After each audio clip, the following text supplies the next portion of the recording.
Philippe, est-ce que tu as une cellule de refroidissement dans ta cuisine? Oui, bien sûr. Eh bien, moi, je vais te parler du concept multifresh, qui refroidit et surgèle comme ta cellule. Mais en plus, il fait de la fermentation, du maintien en température, de la pasteurisation et, le plus inattendu pour une cellule de refroidissement, de la cuisson basse température, suivie de son refroidissement automatique. Donc tu vois Philippe, demain on s'est dit tiens on ferait bien des brioches pour le service. Donc on va charger les brioches dans le multifresh, lancer le programme de fermentation avec la stabilisation à froid derrière. Stabilisation à froid, si j'ai un contretemps demain matin, ça n'a pas d'importance.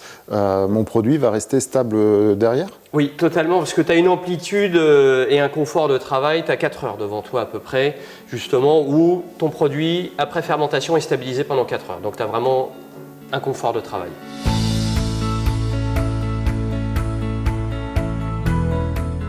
Et là, tu vois là sur les cabillots, on va lancer une cuisson basse température sur 62 degrés, 35 minutes. Et comme ça, là je crois qu'on a un groupe de 45 personnes la semaine prochaine, on pourra cuire nos 45 cabillots en une fois, on sera tranquille. Est-ce qu'on peut faire du maintien après? Alors, totalement, admettons, le groupe a une demi-heure de retard. Une fois qu'on a lancé la programmation, 35 minutes de cuisson, on lance une programmation à 56 degrés, maintien en température, et là on a une amplitude qui est beaucoup plus agréable.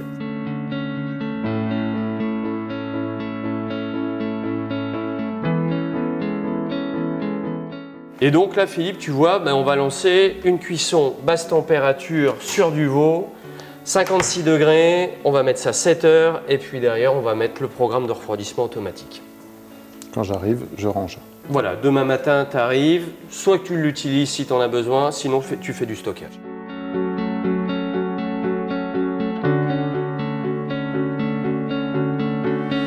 Tu vois, la glace vanille qu'on vient de faire, on va d'abord la pasteuriser. La pasteuriser? Ouais, chose qu'on ne fait pas sur les cellules de refroidissement, c'est que là on va pouvoir lancer un process de pasteurisation et après on va faire la surgélation.